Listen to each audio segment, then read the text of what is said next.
Good afternoon po. So we're here today at Triple and Slow here at Katipunan Avenue.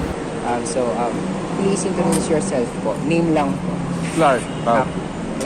Of Triple and Slow po. People in slow. Yes po. Ilang years na pong operating yung Triple and Slow? Dito, nasa 6 na. Before, nasa, BGC. BGC. Tapos, eto po, another branch lang. Then, meron sa Alabang, Molito, Alabang. Okay. So, may 3 branches po kayo. Yun sa BGC, wala na siya. Wala na. So, ito, saka yung Alabang. Pero dito po, ilang years nang operating ang Triple and Slow? Mga 6 na yata yan, 6 years. May 6 years na yan. Okay, sige. Ano po yung requirements na parang pinasa para makakuha po ng liquor permit po? Marami, barangay, DTI, yung usual, yung fire, safe, saka yung mga medical ng mga staff. Yun yung mga kukunin mo, mayor's permit.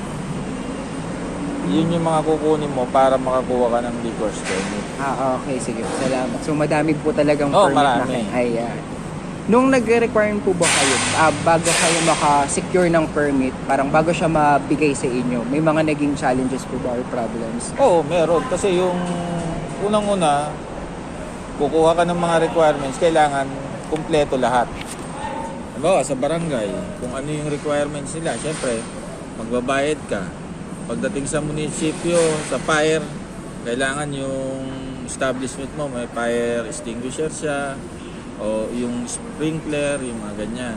So, bago ka makakuha ng mayor's permit, lahat yung dadaanan mong yun, makiklear mo yun, magbabayad ka, then huling-huli yun sa mayor's permit para makakuha ka rin ng liquor's permit. Okay. So, matagal talaga siyang process and matagal magastos. talaga yan. Yeah. Karamihan niya, kumukuha na sila ng tawag dito, liaison officer. Kasi sila may mga kilala na yan sa munisipyo. Bisado na nila yung mga requirements. Sila na nag-aayos. So, yung management, babayaran mo na lang yung service nila. Okay. Para mas mabilis.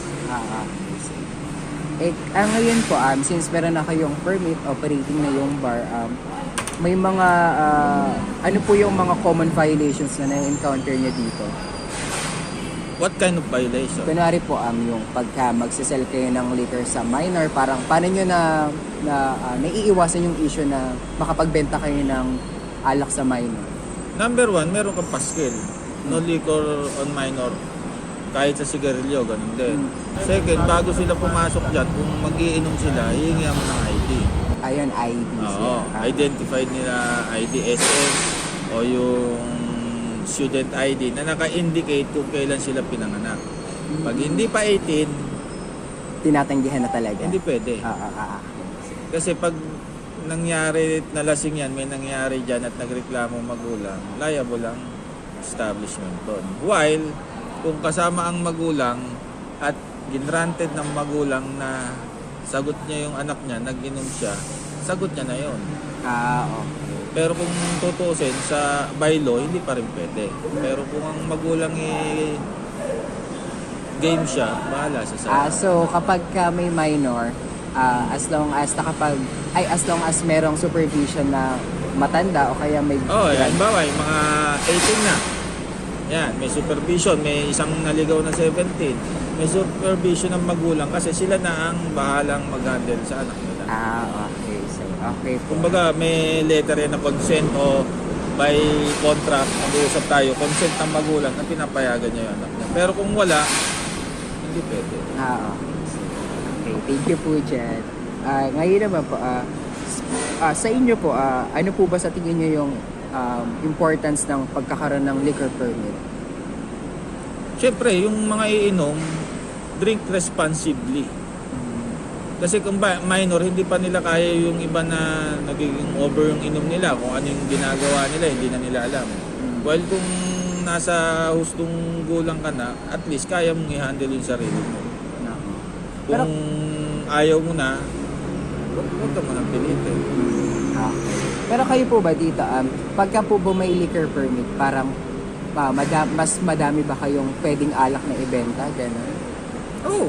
may advantage din ba siya or Kasi meron disadvantages? ang liquors permit, may iba't ibang klase yan eh. Kasi meron liquors na by bottle lang, by beer. May liquors na pwede ka magbenta ng cocktail. So depende pa dun sa permit na kukuhanin mo. Kasi pag may mga cocktail imported, mas mahal yung permit mo. Okay. So, pagka magli-liquors permit ka pala, may mga variety pa siya, no? Oo, meron pa yun. Hindi yung kukuha ka lang ng liquors permit tapos na. Hindi pala siya pwede may sa lahat. level din yun yung binibenta mo, kung ano yung binibenta mo. Okay. So, ayan. Okay po. Kayo naman po, when it comes sa mga nalalasing dito sa paano nyo po hinahandle yun? Kaya pag may nagmamaoy, syempre hindi may iwasan since nagbebenta po tayo ng alak dito. Maraming klase, depende naman kasi yung sabihin natin yung sumusuka. Number 1, dali mo sa CR, pero may kasama siya.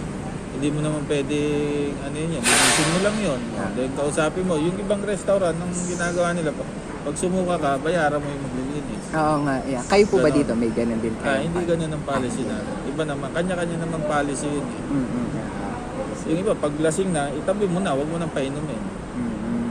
Kayo po ba dito, meron po ba kayong parang trainings on parang paano nyo i-handle yung mga lasing na staff, I mean lasing na mga customers mo? Kanya-kanya namang training. Pero mostly yan, through experience na yan. Okay, through experience. Ng mga server, saka ng mga manager. Then, dinidesignate lang nila sa server kung ano yung pinaka-best way na gawin. Pero kasi iba-iba yung mindset ng tao pag nalalasing. Iba-iba ng ugali. Ang pinaka-ano dun kasi, may iwasan yung kasakitan, saka may mangyari dun sa tao habang nasa store. Pag nasa labas, wala na, hindi na sagot na ng store. Kasi may liability kayo pag asa loob. Yun yung liability ng store pag nasa loob. Kapag naman po, pagdating naman po sa reklamo sa mga alak nyo, sa mga service nyo, sa alcohol service or sa quality ng alak nyo, paano nyo po hinahandle yun? Yun? Dali lang naman yun. Palitan mo kung ayaw niya. Okay. Ganun. Yun yung pinaka-best way doon. Kasi yung iba iisipin losses. Hindi losses yun kasi yung customer nandun pa rin naman yun. Kita ka pa rin naman. Kung ayaw niya, palitan mo. Initiate ka ng ibang drinks na magugustuhan mo. Okay. Ganun na lang yung ginagawa na. Maganda po yan na. Kayo po, may mga challenges po ba kayo na parang nakakaharap ngayon in maintaining yung parang compliance nyo when it comes sa liquor permits nyo? Wala naman. Pag sa munisipyo, basta nasunod mo lang naman yung requirements, wala ka naman magiging problema. Ang magiging problema mo lang kung mag-e-expire yung mga permit mo. Yun. Pupuntahan ka ng munisipyo. Okay. Pero kung nagagawa mo ng tama sa oras yun, walang magiging problem. Walang magiging problem. Ito po, based on your opinion na lang naman po, how do you think government policies on liquor licensing could be improved? Tingin niyo po ba may dapat pa tayong i-improve? Marami yan. Depende sa... every year yan, nagbabago yan. Parang katulad dati, kailangan pupunta ka munisipyo. Ngayon, pwede na yung online. Okay. Yun yung mga paraan. Siyempre, every year, magbabago at magbabago yan. Mas mabilis nga lang ngayon, naka-online kasi makikita mo na kung ano yung mga kailangan mo. So, pagpunta mo ng munisipyo, kumpleto ka na, hindi ka na pabalik-balik. Tsaka wala ka na ring hawak ng mga hard copies, no? Mga papeles. Hindi, yung iba kailangan pa rin, pero may online, merong time na talagang mag-online sa munisipyo. O yung iba, i-scan na lang, na lang. Mas mabilis lang yung pacing kasi yung pag-i-inquire mo, hindi mo na kailangan pumunta ng pumila sa munisipyo. Mas mabilis kasi sa internet. Kumbaga mas madali na, no? Mas lalabas na rin to kung magkano yung babayaran mo, everything. Mapiprepare mo na, hindi yung pupunta ka, requirements, babalik ka, magkano babayaran, babalik ka na naman.